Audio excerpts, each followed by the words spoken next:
दोस्तों आदाब। मैं एक बार फिर हाजिर हूँ उर्दू के एक बहुत बड़े शायर जिन्होंने अपनी शायरी में भी और फिल्मी नगमा निगारी में भी अदब को मलहूज़ ख़ातिर रखा, उसकी अज़मत से कोई समझौता नहीं किया। कभी ताबिश खैराबादी बहुत शुक्रिया, कभी म्यूज़िक डायरेक्टर या प्रोड्यूसर के कहने पर उन्होंने कोई तब्दीली अपने नगमों में नहीं किया और ये इस बात की कोशिश किया कि उसका मेयार जो नगमों का है वो बरकरार रहे और उसमें जो है शायरी की महक आती रहे। उस शख्स का नाम था अब्दुल हई। घर का नाम उनका अब्दुल हई था, लेकिन बाद में वो साहिर लुधियानवी के नाम से पूरी दुनिया में जाने पहचाने गए। ज़फ़र अली नकवी साहब, मैं अपना सलाम बहुत अदब से पेश करता हूँ आपको। खुर्शीद अहमद हैं, मैं उनको भी सलाम पेश करता हूँ। तो ये साहिर लुधियानवी साहब बाद में अब्दुल हई जो है साहिर लुधियानवी हुए और पूरी दुनिया में जाने पहचाने गए। साहिर लुधियानवी जो थे बुनियादी तौर पर लुधियाना से, पंजाब से इनका ताल्लुक़ था और इनकी वालिदा जो थी उनका नाम था सरा बेगम। वालिद साहब जो थे ये फ़ज़ल मोहम्मद थे, फ़ज़ल मोहम्मद। तो फ़ज़ल मोहम्मद जो थे जागीरदार थे और काफ़ी असर रसूख रखते थे अपना। मोहम्मद साजिद भाई शुक्रिया, विनायक सोनी भाई शुक्रिया, ताजवर सुल्ताना जी बहुत आपका शुक्रिया। जो लोग मेरे साथ जुड़े हुए हैं मैं शुक्रिया। मोहम्मद साजिद भाई शुक्रिया, नवाब मलिक भाई आपका बहुत शुक्रिया, आप जुड़े हुए हैं हजरात। और चरणजीत सलूजा भाई तो हमारे साथ हमेशा रहते ही हैं, बहुत बहुत शुक्रिया। तो ये जो सरदार बेगम, इनकी वालदा और इनके फ़ज़ल मोहम्मद जो थे, ये वहाँ के बहुत बाहैसियत आदमी थे, जागीरदार थे। और उसामा रावत भाई बहुत शुक्रिया आपका, आप जुड़े हुए हैं हमारे साथ। वालेकुम अस्सलाम, बहुत शुक्रिया आपका। लेकिन फिर ये कुछ इत्तेफाक ये हुआ कि इनकी साहिर की वालदा और वालिद में बहुत शदीद इख्तलाफ हुआ और इख्तलाफ यहाँ तक पहुँचा कि इन लोगों में डाइवोर्स हो गया, तलाक़ हो गया साहिर की वालिद और वालदा में। अब जब तलाक़ हो गया तो उनके वालिद ने कुछ अरसे बाद दूसरी शादी कर ली और इसके बाद उन्होंने, इनके वालिद ने इनकी वालदा पर मुकदमा कर दिया। तो वो भी बड़ी परेशानी का बाइस इस फैमिली के लिए रहा। तो इसलिए साहिर का जो बचपन था, आप सैयद आबिद हुसैन बहुत शुक्रिया मेरे भाई आपका। तो बचपन जो साहिर का था बड़ी कसम पुरसी और बड़ी परेशानियों में गुजरा। उनकी वालदा ने उनकी परवरिश की, मशकूर अली भाई बहुत शुक्रिया। उनकी वालदा ने उनकी परवरिश की और जाहिर है कि मुकदमा एक चल रहा था, दूसरे ये कि कोई इनके पास ज़रिए आमदनी नहीं थी वगैरह वगैरह। तो साहिर को बड़ी परेशानियों को, तौसीफ़ भाई बहुत शुक्रिया, मिक्की साहब एडवोकेट, तो इनको बहुत दिक्कत पड़ी बचपन में।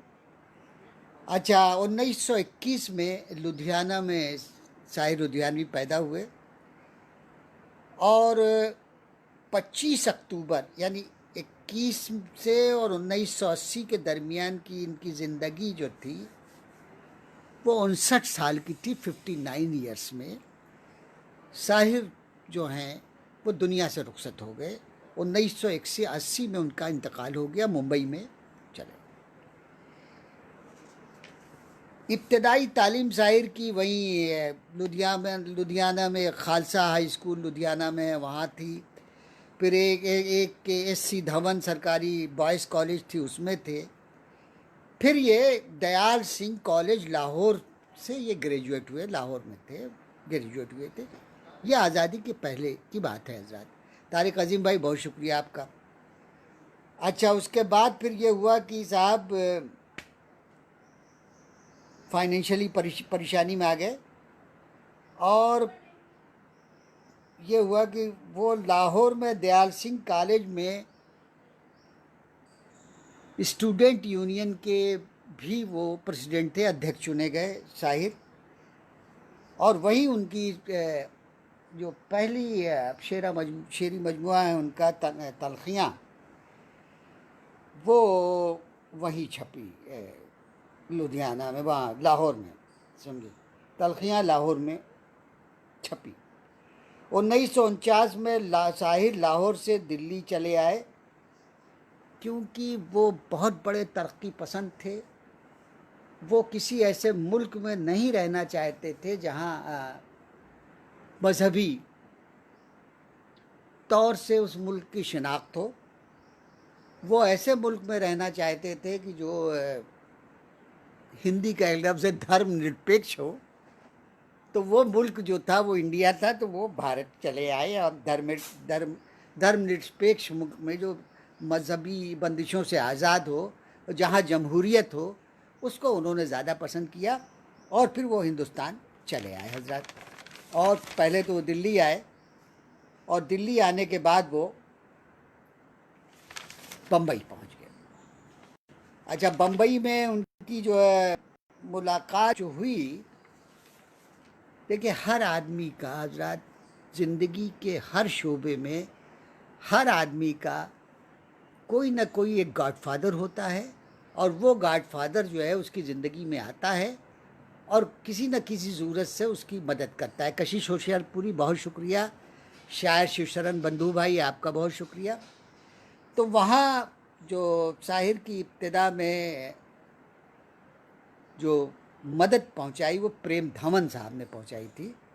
और प्रेम धवन ने ये किया कि जब बम्बई साहिर पहुँचे तो प्रेम धवन जो थे वहाँ पर इस्टेब्लिश थे, और प्रेम धवन ने साहिर को बहुत से प्रोड्यूसर से और बहुत से म्यूज़िक डायरेक्टर से मिलवाया। शाहिर की तलखियाँ लाहौर में छपने के बाद उनकी शोहरत जो थी वो तब तक हिंदुस्तान पहुंच चुकी थी। ताजवर सुल्ताना, बहुत शुक्रिया, आप हमारे साथ जुड़ी हुई हैं, हिंदुस्तान में पहुंच चुकी थी साहब। फिर भी ये जद्दोजहद का, इनके साथ जो परेशानी थी शायर के साथ, वो परेशानी ये थी कि वो अपने मिजाज से, अपने स्टैंडर्ड से वो गिरते नहीं थे, अपने मिजाज से समझौता नहीं करते थे।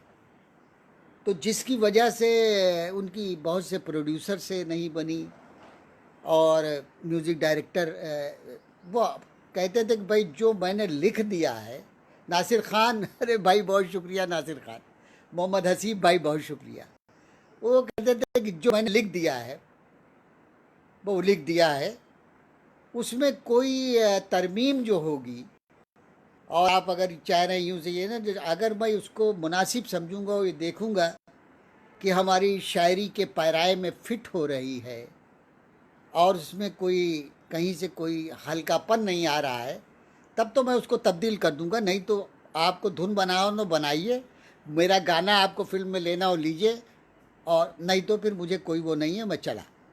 तो वो अपने मिजाज की वजह से जल्दी किसी के काबू में नहीं आते थे, क्योंकि उन्होंने शुरू से इस बात का ख्याल रखा कि फ़िल्मी नगमों में जो स्टैंडर्ड होना चाहिए, जो शायरी होना चाहिए, वो बदस्तूर कायम रहना चाहिए। और जिसकी वजह से उन्होंने बहुत से लोगों के ऑफ़र्स को ठुकराया। खलीक अहमद भाई बहुत शुक्रिया, प्रदीप साहिल भाई मुझसे जुड़े हुए हैं, मोहम्मद हसीब भाई हैं, फौजिया जावेद हैं, भाई शुक्रिया आपका। तो उन्होंने वो किया, डायरेक्टरों से मिलवाया, लेकिन उनकी बहुत से लोगों से नहीं मिली। पहली मरतबा उनको जो लिखने का मौका मिला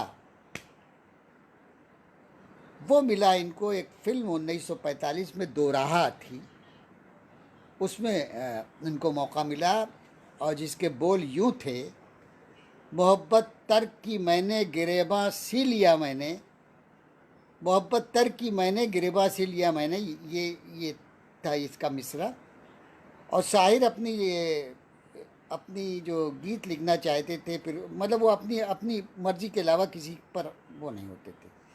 1951 में फिल्म नौजवान में उनके मुताबिक सही ब्रेक जो है वो AR कारदार ने उनको दिया, साहिर को सही ब्रेक दिया।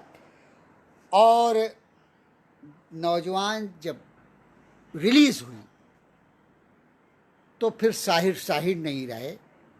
साहिर जो थे वो रातों रात पूरी फिल्म इंडस्ट्री पर छा गए बहैसियत नगमा निगार। वो फिल्म जो थी वो यार कारदार ने उनको दी, और फिर उसके बाद तो वो एकदम सफल फिल्मों की, ये बड़ी बात है हजरत कि सफल फिल्मों की, कामयाब फिल्मों की साहिर गारंटी बन गए। और वहाँ पर यह हुआ कि साहिर ने अगर आपकी फिल्म में गाने लिख दिए तो आपकी फिल्म हिट होना ही होना है। ये बात जो है वहाँ सारे प्रोड्यूसर, सारे म्यूज़िक डायरेक्टर, सारे लोगों में, तो वो सब लोग जो है साहिर के आगे पीछे उस ज़माने में कि भाई मेरी फिल्म में गाने लिख दीजिए, मेरी फिल्म में लिख दीजिए, मेरी फिल्म में लिख दीजिए। और उसमें भी शाहिर के बड़े ठस्से थे, उनके नखरे बहुत थे। और जो उनके नखरे, फ़ानी जादपुरी भाई बहुत शुक्रिया, मोहम्मद हसीब भाई जुड़े हुए हैं बहुत शुक्रिया। शाहिर की शर्तों पर जो पूरा उतरता था उसे ही शाहिर लिफ्ट मारते थे। नासिर खान भाई बहुत शुक्रिया, उसको शाहिर जो है वो अपना वो करते थे, उसकी फिल्मों में गाने लिखते थे, नहीं तो वो किसी को लिफ्ट नहीं मारते थे। 1951 से मतलब उनकी जो 1950 से और 1975 तक साहिर की का सुनहरा दौर था नगमा निगारी में, 1950 से 1975 तक। और ये दौर जो था 50 से 75 तक, ये पूरा दौर नगमा निगारी के हैसियत से मुंबई फिल्म इंडस्ट्री का पूरा दौर साहिर के नाम था। इसमें साहिर की गुरुदत्त की प्यासा आई, फिर सुबह होगी, फंटूश, बाजी, कागज़ के फूल, 14वीं का चांद, शगुन, नया दौर, काजल, चंद्रलेखा, कभी कभी जैसी फिल्मों को सफल बनाने में, कामयाब करने में साहिर के गीतों का बहुत बड़ा रोल था। ये वो फिल्में हजरत कि इनके गाने जो हैं आज तक लोगों की ज़ुबान पर चढ़े हुए हैं। ये ऐसे गाने थे उन फिल्मों के समय। और साहिर जो थे प्रोड्यूसर पर इतने हावी हो चुके थे कि अगर उनके मुताबिक ये भी सुन लीजिए हजरत, आदमी जब कामयाब होता है, जब आदमी का सितारा बुलंदी पर होता है, समझे, जब अल्लाह उस पर मेहरबान होता है, तो वो अपनी शर्तों पर जीता है हजरत, किसी दूसरे की शर्तों पर नहीं जीता। ये साबित हुआ साहिर साहब के सिलसिले में। साहिर साहब जो चाहते थे अपने प्रोड्यूसर से वो करवाते थे। अगर साहिर साहब को ये मालूम है कि फ़लाँ, अच्छा फ़लाँ म्यूज़िक डायरेक्टर है, मैं उनके साथ नहीं काम करूँगा, उनकी जगह आप इनको कीजिए, तो प्रोड्यूसर मजबूर होते थे हजरत, समझें, वो चेंज करने के लिए, क्योंकि साहिर ने मना किया गाना लिखने से कि मैं इस म्यूज़िक डायरेक्टर के साथ काम नहीं करूँगा, समझे। तो ये हुआ कि वो प्रोड्यूसर चेंज कर देते थे, समझे। राजकुमार की फिल्म फिर सुबह होगी, जो दोस्तोयेव्स्की के क्राइम एंड पनिशमेंट पर आधारित थी, इस फिल्म में साहिर की जिद की बदौलत शंकर जयकिशन को हटा दिया गया। साहिर ने कहा नहीं, मैं शंकर जयकिशन के साथ एक काम नहीं करूंगा, आप इस फिल्म में खयाम को लीजिए म्यूजिक डायरेक्टर, समझे। तो अनुज अब्रू भाई आपका शुक्रिया, आप मेरे साथ जुड़े हैं। प्रदीप साहिल भाई तो मेरे साथ रहते ही हमेशा, बहुत बहुत शुक्रिया, समझे। हाँ, मैं ये बता रहा था, आप ये बता रहे थे 14वीं का चांद के, तो 14वीं के चांद का मैंने कहाँ जिक्र किया है हजरत। हाँ, वो रहे होंगे। मैं नया दौर, गज़ल, चंद्रलेखा, कभी कभी जैसी फिल्मों को, और उससे पहले जो फिल्में थी प्यासा फिर सुबह होगा, फंटूश, कागज़ के फूल, शगुन वगैरह का जिक्र किया है हजरत। ये था। हो सकता है कोई शकील का भी हो गाना, उसमें इनका भी हो, बहरहाल जो भी है। तो ये रहा हजरत कि जो दोस्तोयेवस्की के क्राइम एंड पनिशमेंट पर जो फिल्म बनी थी, उसमें साहिर की ज़िद की बदौलत शंकर जयकिशन को हटाया गया और खय्याम को रखा गया, और उस पर जो साहिर का जवाब था वो भी बड़ा दिलचस्प है। अब वो है कि साहिर ने कहा कि भाई शंकर जयकिशन को समाजवाद से शंकर जयकिशन का कोई ताल्लुक नहीं है, इसलिए म्यूज़िक जो है वो जो है वो इस फिल्म के मिजाज के मुताबिक जो है इसकी वो ठीक नहीं है, क्योंकि समाजवाद से शंकर जयकिशन का कोई मतलब ही नहीं है। चुनांचे ये उन्होंने दलील दी, और उनको ये फिल्म जो थी वो बी आर चोपड़ा या ये बी आर चोपड़ा या किसी की थी, उन्होंने उनको हटा के इनको कर लिया। और बी आर चोपड़ा और यश चोपड़ा की लगभग सारी फिल्मों में साहिर के गाने थे, और काफ़ी अहम साथ उनका गुरुदत्त की फिल्मों में बहुत रहा साहिर का, और उन्होंने भी गुरुदत्त की भी तकरीबन बहुत सी फिल्मों में साहिर ने गाने लिखे हैं हजरत। अब उनके जरा ठस से सुन लीजिए हजरत। मैंने कहा था ना कि आदमी का जब सितारा बुलंद होता है, आदमी की तकदीर और जो ऊपर वाला मेहरबान होता है उसके ऊपर, और उसका वो अपनी फील्ड का जो माहिर होता है, वो फिर अपनी शर्तों पर ज़िंदगी गुजारता है। और उन्हीं शर्तों में एक शर्त ये था कि रेडियो सीलोन में उस ज़माने तक जो गाने बजते थे उसमें गायक और संगीतकार का नाम खाली लिया जाता था। गायक और संगीतकार का नाम लिया जाता था जो गाने बजते थे रेडियो सीलोन वगैरह में, नगमा निगार का नाम नहीं होता था। शायर ने कहा कि इसमें नगमा निगार का नाम शामिल होना चाहिए, क्योंकि वो जो है वही रीढ़ की हड्डी होता है संगीतकार और प्रोड्यूसर बाद में आते हैं, पहले नगमा निगार गाना लिखता है। चुनांचे शाहिर ने उस वक्त तक इस बिदत को तोड़ा, और फिर उसके बाद जो है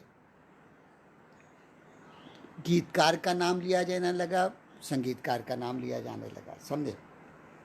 और उसके बाद शाहिर ने एक काम और किया कि साहित्य ने गीतकारों को म्यूज़िक कंपनियां कोई रॉयल्टी नहीं देती थी, गाने का उस वक्त तक कोई रॉयल्टी नहीं मिलता था। शाहिर ने बग़ैर रॉयल्टी के नहीं, तो फिर शाहिर ने रॉयल्टी की शुरुआत करवाई, और म्यूज़िक डायरेक्टर को शायर की बात माननी पड़ी, म्यूज़िक कंपनियों को, और उन्होंने शायरों को रॉयल्टी देना शुरू किया। ये शायर थे हजरत। ये शायर थे हजरत। और इसके अलावा उनकी तो बड़ी ज़िंदगी जो है उसमें बहुत उतार चढ़ाव थी उनकी ज़िंदगी में। राजेंद्र सिंह बेदी, कृष चंदर, सरदार जाफरी, जा निसार अख्तर साहिर के करीबी साथियों में थे, और साहिर जो थे वो दोस्तों पर खूब खर्च करते थे, खूब पार्टियां करते थे, समझे। महंगी महंगी शराबें, दावतें और शेरो सुखन का दौर उनके घर पर चलता था, समझे। शाहिर की एक पार्टी में किसी दोस्त के हवाले से निदा फाजली साहब भी पहुंच गए, समझे, जिसका उस पार्टी का जिक्र निदा ने अपनी किताब में एक जवान की मौत में लिखा है कि साहिर को मुसलसल बोलने की आदत थी और अपनी तारीफें सुनना उन्हें बहुत पसंद था। हर किसी शायर का मजाक उड़ाना और अपने दोस्तों को गालियां बकना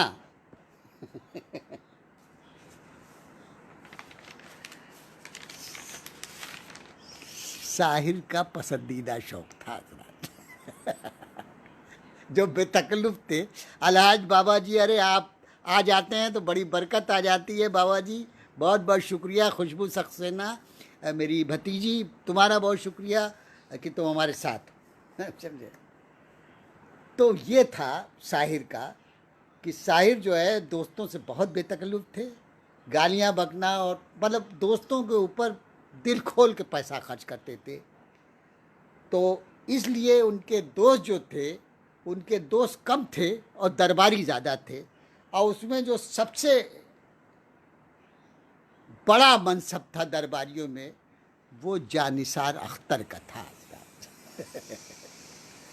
जानिसार अख्तर का सब दरबारियों में सबसे बड़ा रोल था, क्योंकि उनके रहने, उनके खाने पीने और उनका खर्च जो था वो सब साहिर उठाते थे।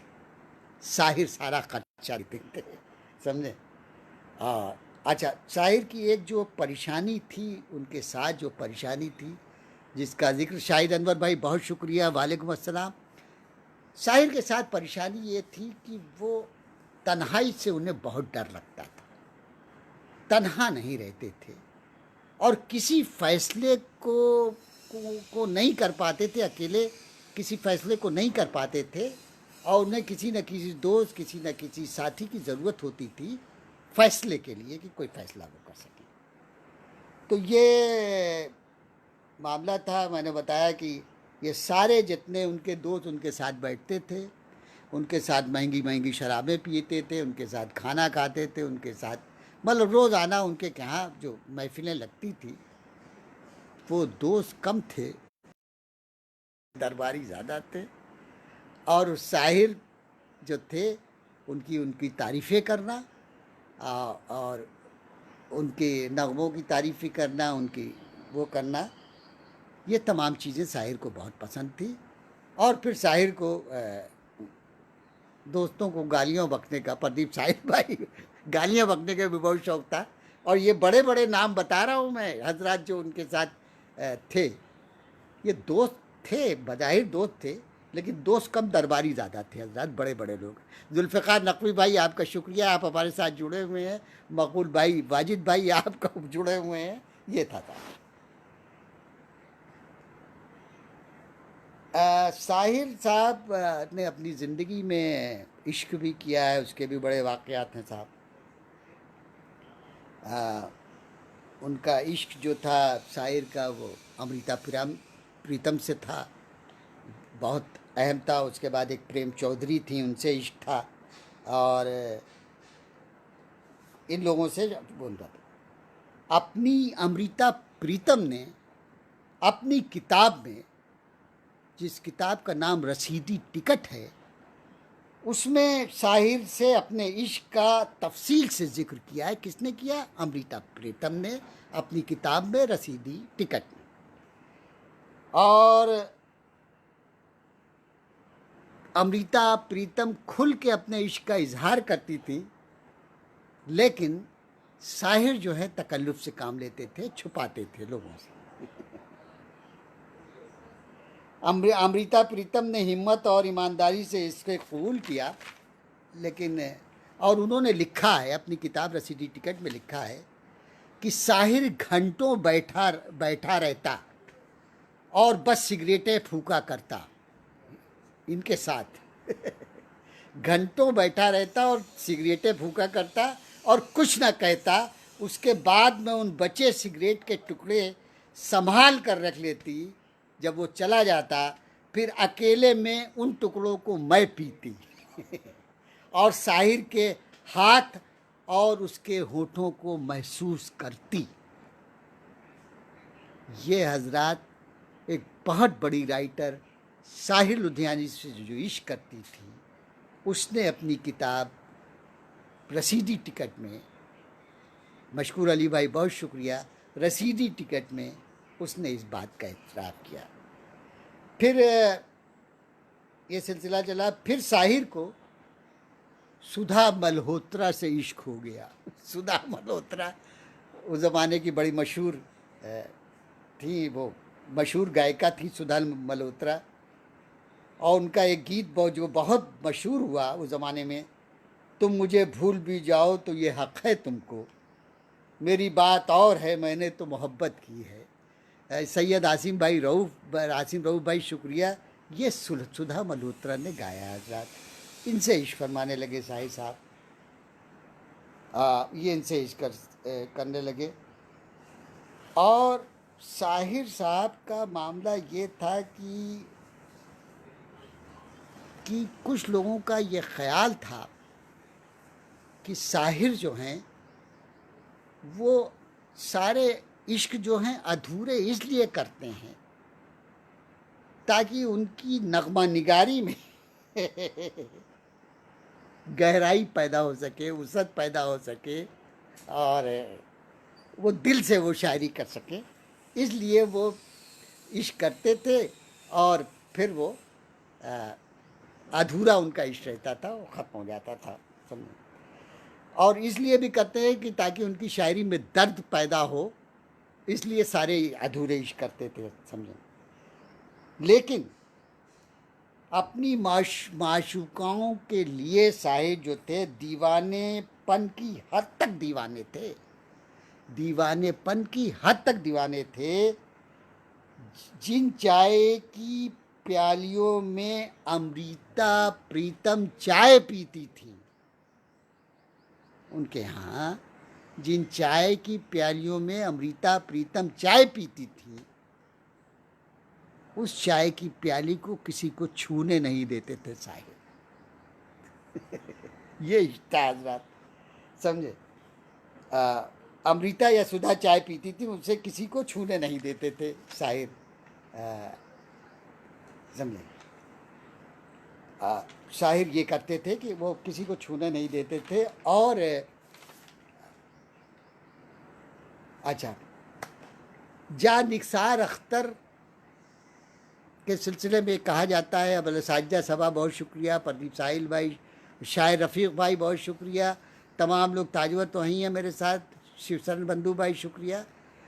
मैं ये कह रहा था कि ये भी कहा जाता है, वल्लाह बेहतर कहाँ तक ये सही है, कि जा निसार अख्तर को उन्होंने अपने बंगले से बाहर फेंकवा दिया था, बाहर कर दिया था बंगले से। अब इसमें कहाँ तक सच्चाई है मैं नहीं कह सकता। उसकी वजह सिर्फ ये थी कि साहिर इनकी पुरानी माशूकाओं से अपनी रस्म राह बढ़ा रहे थे। इनको कहीं से पता चला, इन्होंने फ़ौरन उनको जो है बरतरफ कर दिया, अपने दरबारियों में से उनको बरतरफ कर दिया उन्होंने, समझे। तो साहिर साहब देखिए हज़रात, ये तो इंसानी फितरत है। जो आदमी आपकी कफ़ालत कर रहा है, जो आदमी रोज़ाना आपको महंगी महंगी शराबें पिला रहा है, आपको घर में बुला रहा है, आपके सुख दुख में आपका साथी है, वक्त ज़रूरत पर आपको पैसा दे रहा है, वो तो हज़रात इतना तो कर ही गए कि वो चाहेगा कि जो आदमी हम जिसके लिए इतना कर रहे हैं वो कम से कम हमारा वफ़ादार और लायल रहे। तो ये साहिर की आदत थी कि वो अपनी तारीफ़ सुनना पसंद करते थे। और अब मैंने बताया था कि जानिस अख्तर साहब ने उनकी महबूबाओं से रस्म राह बढ़ाने की कोशिश की, इनको पता चला, उन्होंने उनको बरतरफ कर दिया, समझे। तो ये सारे सिलसिले जो थे, हाँ, वो साहिर के साथ ये सारे सिलसिले लगे हुए थे। और मैंने ये बताया कि उन्होंने जो मैंने बताया राजेंद्र सिंह बेदी, क्रिश्चियन दर, सरदार जाफरी, जानिस अख्तर वगैरह वगैरह, इनको करीबी साथियों में से इनके थे। और हज़रत एक बात और मैं बताऊं कि 1958 में साहिर को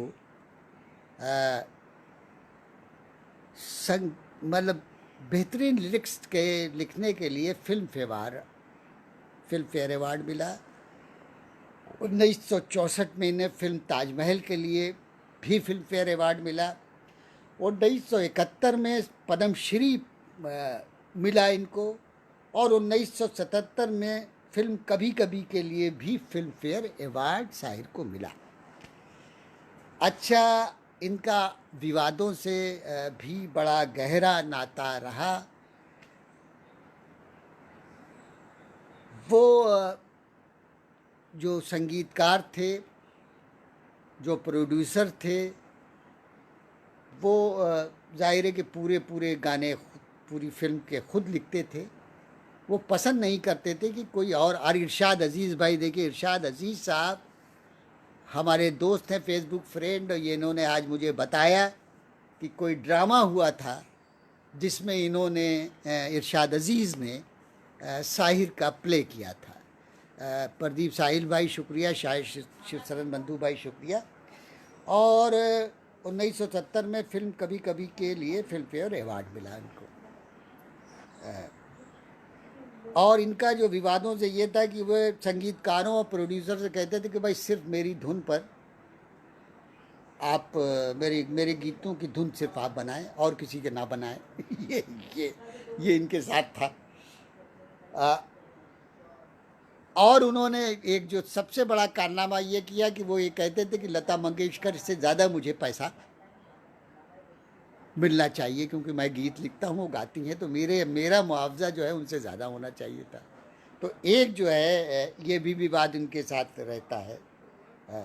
और फिर 1970 में उन्होंने अपना बंगले का निर्माण कराया, बंगला बनवाया, और उसका नाम उन्होंने परछाइयाँ रखा हजरात, जो उनके मजमूए का भी नाम है।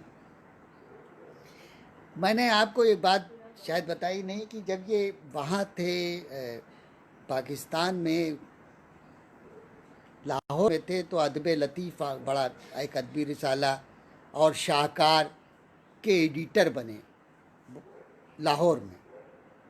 बाद में वो क्वार्टरली सवेरा के भी एडिटर बनाए गए, और सवेरा में उन्होंने एक ऐसा आर्टिकल लिख दिया कि पाकिस्तान सरकार जो है, पाकिस्तान गवर्नमेंट जो है, इनकी मुखालिफ हो गई और इनके लिए उन्होंने वारंट जारी कर दिया। तो ये जो वारंट जारी हुआ, फिर ये वहाँ से ये आ गए दिल्ली, और दिल्ली के बाद फिर ये बम्बई चले गए हजरात। समझे, मैंने बताया कि उनकी तलखियाँ छपी, परछाइयाँ चली, कई एडिशन उसके छपे, समझे। और उनकी शोहरत बहुत थी हजरात। आज तक, इब्तिदा से लेके आज तक, आप साहिर के नगमा निगारी जानते हैं, आपने उनकी फिल्में देखी हैं।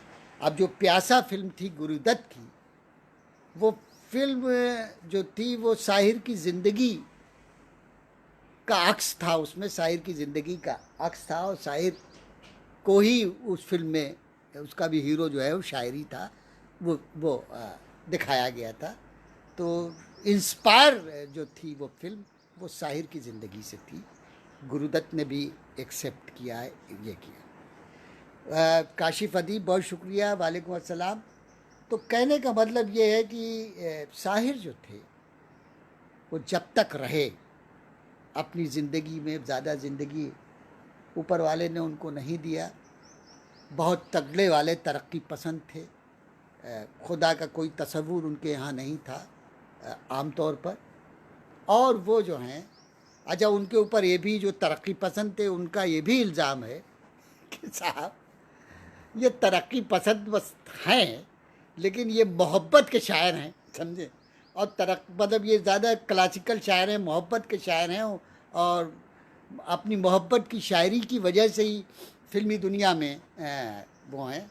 तो तरक्की पसंदी वाली कोई बात जो होना चाहिए वो इनके अंदर नहीं। इनके जो मुखालफिन हैं वो इनके लिए ये कहते थे कि उनको जो एक जोश, एक बलबला, या इस तरीके की कोई चीज़ होना चाहिए, वो नहीं होना चाहिए। हालांकि शायर ने गरीबों के लिए भी और मज़दूरों के लिए भी और लोगों के लिए बहुत कुछ लिखा है अपनी शायरी में। और शाहिर जो है सबसे ज़्यादा ज़हनी तौर पर जो करीब थे अगर किसी शायर से थे तो वो फैज़ अहमद फैज़ थे।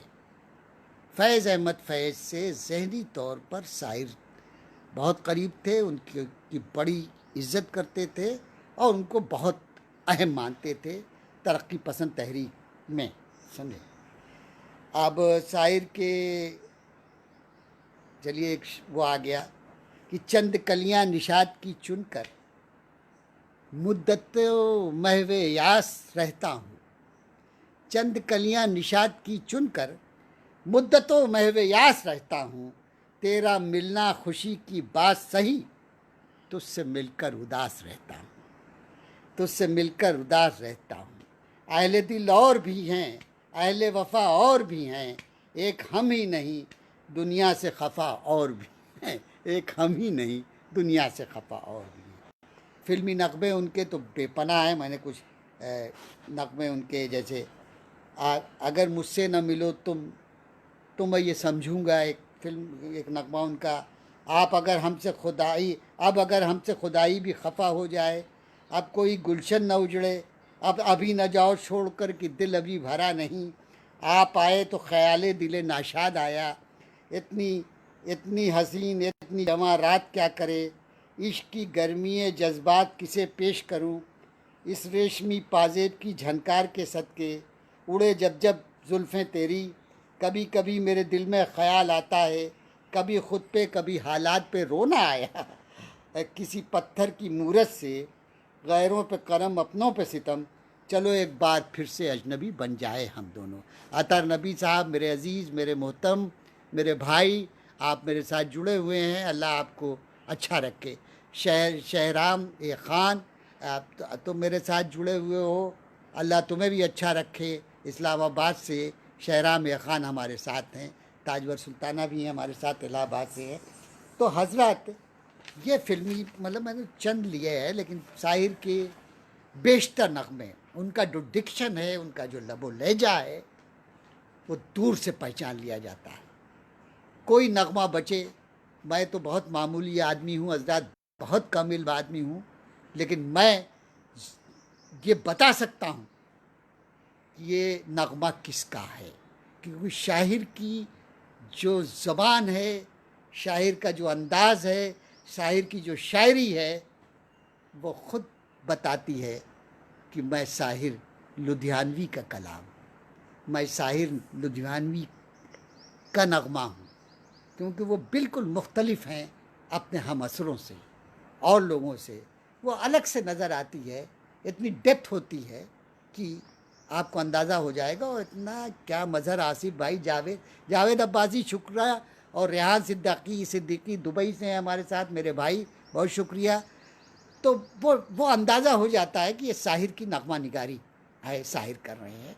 और ये बात बिल्कुल सही है कि शाहिर के नगमे पूरी फिल्म को कंधे पर उठाया करते थे।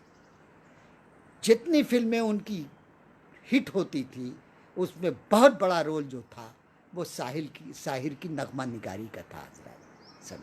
शाहिर की नगमा निगारी का रोल था। और उसमें शाहिर ने एस.डी. बर्मन के साथ बहुत काम किया है, दत्ता के साथ किया है, शंकर जयकिशन के साथ, खय्याम के साथ, मतलब इन लोगों ने ओ.पी. नैयर के साथ, जयदेव के साथ, रवि के साथ, रोशन के साथ, खय्याम के साथ, मतलब कोई ऐसा उस अहद का, उनके पीरियड का बड़ा म्यूज़िक डायरेक्टर नहीं था जिसके साथ शाहिर ने काम न किया हो और जिसने शाहिर की नगमा निगारी की धुन न बनाई हो।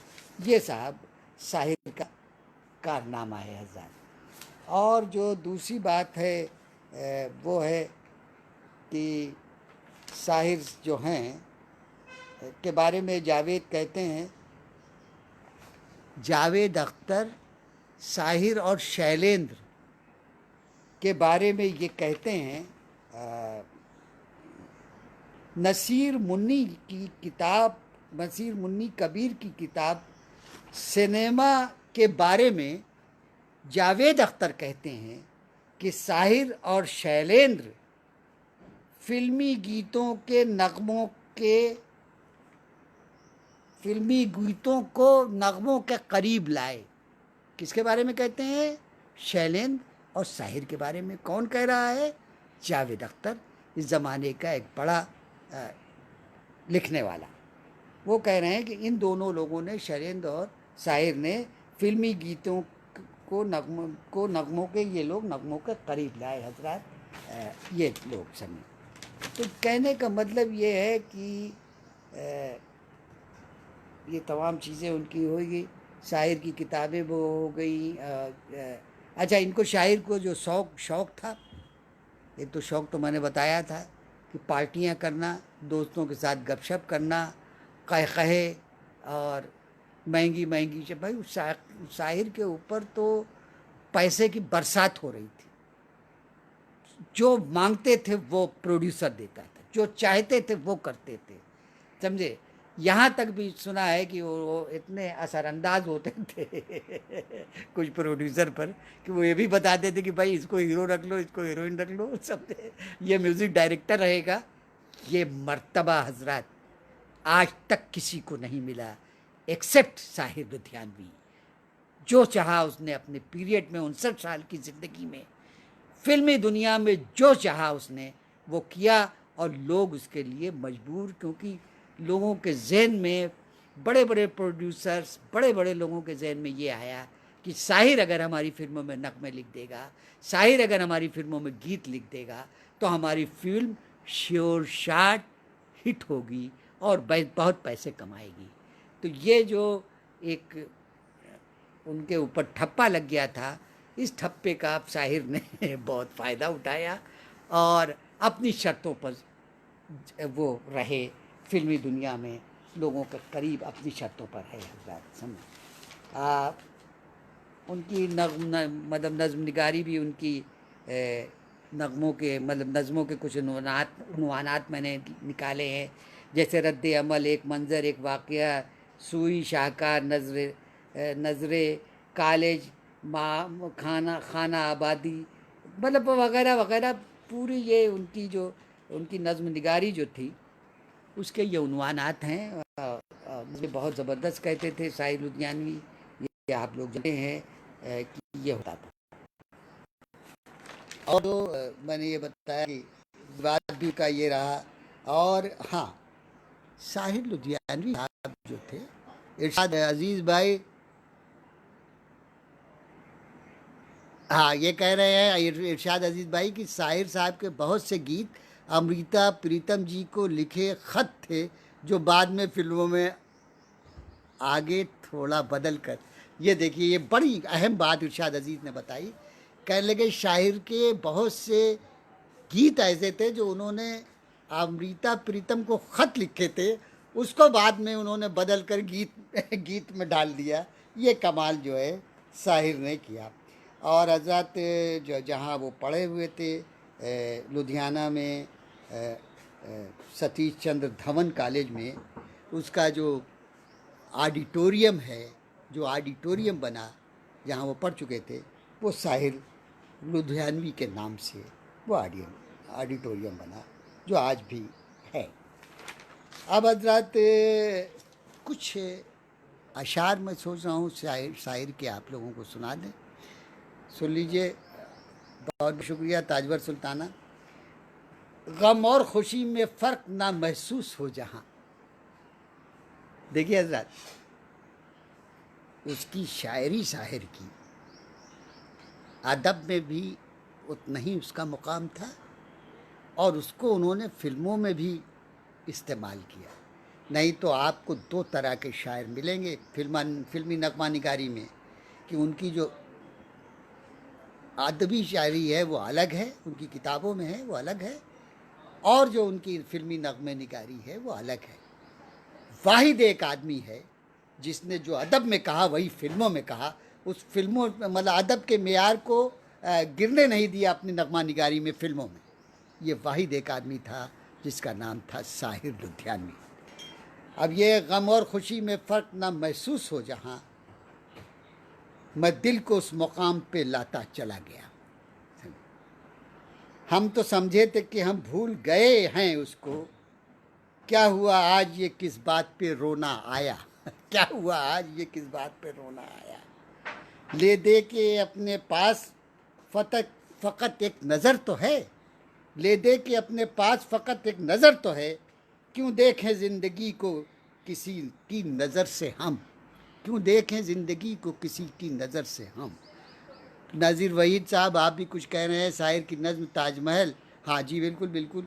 ताजमहल से कि जो शाहिर को ताजमहल से बड़ी उलझन थी। समझे। और उन्होंने जाहिर है कि वो एक शहनशाह ने वो ताजमहल बनवाया था वगैरह वगैरह, तो उनकी जो वो एक नज़्म है कि मेरे महबूब कहीं और मिला कर मुझसे, समझे, तो वो ताजमहल की वो है, वो उसके पस मंज़र में देखा है साहब। और ये देखिए कि ले दे के अपने पास फ़कत एक नज़र तो है, क्यों देखें ज़िंदगी को किसी की नज़र से हम। बेपिए ही शराब से नफ़रत, बेपिए ही शराब से नफ़रत, ये जहालत नहीं तो और क्या है। बेपिए ही शराब से नफ़रत, ये जहालत नहीं तो और क्या है। विनायक सोनी भाई शुक्रिया, बहुत अच्छा आप जुड़े हुए हैं। मैं ज़िंदगी का साथ निभाता चला गया, मैं ज़िंदगी का साथ निभाता चला गया, हर फिक्र को धुएं में उड़ाता चला गया। ये नगमा है, फिल्मों में भी है और वो वैसे भी पढ़ते थे। अभी न छोड़ छेड़ मोहब्बत के गीत ऐ मुतरिब, अभी न छेड़ मोहब्बत के गीत ऐ मुतरिब, अभी हयात का माहौल खुशगवार नहीं। एजाज उत्साही बहुत शुक्रिया, मेरे भतीजे बहुत शुक्रिया। अभी हयात का माहौल खुशगवार नहीं, गर जिंदगी से मिल गए फिर इत्तेफाक से, पूछेंगे अपना हाल तेरी बेबसी से हम। गर जिंदगी से मिल गए फिर इत्तेफाक से, पूछेंगे अपना हाल तेरी बेबसी से हम। बर्बादियों का सोग मनाना फिजूल था, बर्बादियों का जश्न मनाता चला गया। बर्बादियों का शोक मन। साजिद परवेज़ भाई शुक्रिया, ताजवर सुल्ताना प्रदीप साहिल भाई शुक्रिया। बर्बादियों का शोक मनाना फिजूल था, बर्बादियों का जश्न मनाता चला गया। संसार की हर शय का इतना ही फसाना है, एक धुंध से आना है, एक धुंध में जाना है। मन्नान फाज सिद्दीकी भाई शुक्रिया। संसार की हर शय का इतना ही फसाना है, एक धुंध से आना है, एक धुंध में जाना है। और हजरत ये भी देख लीजिए कि सॉरी, वो अफसाना जिसे अंजाम तक लाना न हो मुमकिन, वो अफसाना जिसे तक लाना न हो मुमकिन, उसे खूबसूरत मोड़ दे के छोड़ना अच्छा, उसे खूबसूरत मोड़ दे के छोड़ना अच्छा। तंग आ चुके हैं कशमकशे ज़िंदगी से हम, ठुकरा न दे जहाँ को कहीं बेदिली से हम, ठुकरा न दें जहाँ को कहीं बेदिली से हम। रेनू वर्मा बहुत शुक्रिया, बहुत शुक्रिया आपका, आप मेरे साथ जुड़ी हैं। हजार बर्क गिरे लाख आंधियाँ उठे, वो फूल खिल के रहेंगे जो खिलने वाले थे, वो फूल खिल के रहेंगे जो खिलने वाले थे। जावेद अब्बासी भाई बहुत शुक्रिया। तुझसे मिलना खुशी की बात सही, तुझसे मिलना खुशी की बात सही, तुझसे मिलकर उदास रहता हूँ, तुझसे मिलकर खुशी की बात सही, तुझसे मिलकर उदास रहता हूँ। इस तरह ज़िंदगी ने दिया है हमारा साथ, जैसे कोई निभाह रहा हो रकीब से, जैसे कोई निभाह रहा हो रकीब से। अपनी तबाहियों का मुझे कोई गम नहीं, तुमने किसी के साथ निभा मोहब्बत निभा तो दी। अपनी तबाहियों का मुझे कोई गम नहीं, तुमने किसी के साथ मोहब्बत निभा तो दी। देखा है ज़िंदगी से कुछ, देखा है ज़िंदगी को कुछ इतने करीब से, चेहरे तमाम लगने लगे हैं अजीब से। देखा है ज़िंदगी को कुछ इतने करीब से, चेहरे तमाम लगने लगे हैं अजीब से। हजरात, साहिर लुधियानवी सिर्फ 59 साल की उम्र में इस दुनिया से रुखसत हो गए हार्ट अटैक की वजह से। लेकिन वो जब तक जिंदा रहे, हमारी फिल्मों में जो उन्होंने गीत लिखे, जो उन्होंने शायरी की, उन गीतों के हवाले से वो बेनज़ीर हैं। उनकी नज़ीर अब बहुत मुश्किल से मिलती है। एक दो लोगों का आप नाम ले सकते हैं, लेकिन अब जो नए लिखने वाले आए हैं, जो लिख रहे हैं, वो क्या लिख रहे हैं ये आप भी जानते हैं, ये हम भी जानते हैं, समझे। बस किसी तरीके से वो जो धुन में, उस खांचे में अपने अल्फाज डालना है, और ये नहीं देखना है कि इसमें कुछ शेरियत है, कोई मामला है, कुछ है, नहीं, बस बहुत जो धुन है वो बड़ी चीज़ है। शायरी जो है वो नंबर 2 की चीज़ है। लेकिन शायर के ज़माने में शायरी अफजल चीज़ होती थी। म्यूज़िक डायरेक्टर नंबर 2 पर आता था और प्रोड्यूसर की बात में गिनती होती थी। लेकिन अब जो है म्यूज़िक डायरेक्टर हावी है शायरों पर और नगमा निगारों पर, और वो जैसा चाहता है शायर मजबूर है लिखने के लिए, क्योंकि शायर को ये मालूम है कि उसके अंदर उतना करेज, उतनी शहरत और उसके पास उतना इल्म नहीं है कि वो इन पर आसान अंदाज हो जाए और लोग इनकी प्रोड्यूसर या म्यूज़िक डायरेक्टर उनकी बात सुने। मुझसे मेरे एक दोस्त ने कहा कि भाई जो फिल्मी नगमा निगार है, मैं बता भी दूँ, उनका नाम राहत इंदौरी है, मुशायरों में हमारे बहुत अहम शायर हैं हमारे मुशायरों के। वो कहने लगे, एक बार तो अनु कपूर ने मुझे बुलाया, कहने लगे भाई राहत आ जाओ, म्यूज़िक बन गई है और तुम आके लिख दो, जल्दी से आ जाओ, जल्दी आओ, मैं इंतज़ार कर रहा हूँ। तो राहत साहब अपना तैयार वैयार होके नहा धो के जब पहुँचे तो ट्रैफिक में, दिल्ली की बम्बई की ट्रैफिक में फंस गए। तो कहने लगे मुझे ट्रैफिक में जब फंसा तो मैं ज़रा सा 1-1.5 घंटा लेट हो गया वहाँ तक पहुँचने में।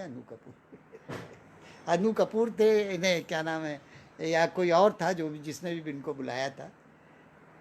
तो कहने लगे जब मैं पहुँचा तो मैंने कहा जी। कहने लगे भाई वो तो मैंने लिखवा लिया। तो कहने लगे भाई मुझे उसी वक्त ज़रूरत थी तो मैंने फ़ोन कर दिया, और ये 2-3 लोगों को फ़ोन कर दिया तो 2-3 आ गए लिखने के लिए। तो उसमें जो एक पहले आया तो उससे मैंने कहा कि भाई ये म्यूज़िक है, इस पर लिख डालो, इसके सांचे में तुम अपने अल्फाज फिट कर दो। तो ये अब हो रहा है, समझे। जो एक स्टैंडर्ड हुआ करता था, जो एक शायरों का मर्तबा हुआ करता था, जो एक शायरों की हनक हुआ करती थी, वो इस दौर की फिल्म इंडस्ट्री ने ख़त्म कर दिया, समझे। क्योंकि उनके पास, उनके घर के नीचे म्यूज़िक डायरेक्टर के यहाँ 15 शायर टहल रहे हैं और इस बात की कि मुतमन्नी है कि कब म्यूज़िक डायरेक्टर खिड़की से अपने कहे कि आ जाओ, ये फला आदमी आ जाओ, अरे फला आ जाओ, या फला आ जाओ, या फ़ोन करे कि आ जाओ भाई, वो म्यूज़िक, वो धुन बन गई है। अब ये होता है, समझे। जो आदमी की शायरों की जो इमेज थी, शायरों की जो मर्तबा था और शायरों का जो इल्म था, और पहले तो ये होता था कि प्रोड्यूसर ढूंढा करते थे, मालूम करते थे लोगों से कि भाई आप बताइए कि आजकल कौन शायर जो है बहुत मकबूल है, किसकी शायरी में दम। 10 लोगों से। अब राज कपूर वगैरह कोई मामूली लोग नहीं थे।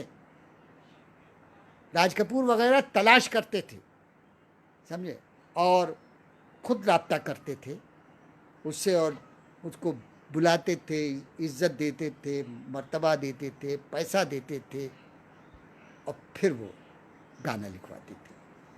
ये तमाम चीज़ें उस ज़माने में थी।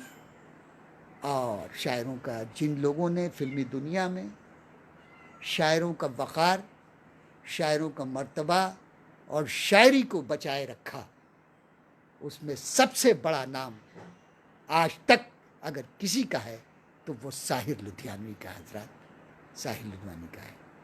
साहिर के नगमे आप सुनिए, साहिर की शायरी आप सुनिए। शायरी के ऊपर वैसे तो बहुत सी किताबें लिखी गई हैं, उनकी तादाद बहुत ज़्यादा है। अगर आप कभी यूट्यूब वगैरह पर जाएं तो देखें तो आपको बहुत से मिल जाएंगी उनके ऊपर, जो शायर के ऊपर दूसरे लोगों ने लिखा है, वो बहुत सी किताबें हैं। शायरी की एक एक शायर की एक एक उस पर गज़ल के बारे में अलग है, नज़्म के बारे में है, उनके डिक्शन के बारे में अलग है, उनकी शख्सियत के बारे में लोगों ने किताबें लिखी, बहुत किताबें हैं उनके बारे में। तो साहिर लुधियानवी आज भी इतना अरसा गुजर जाने के बाद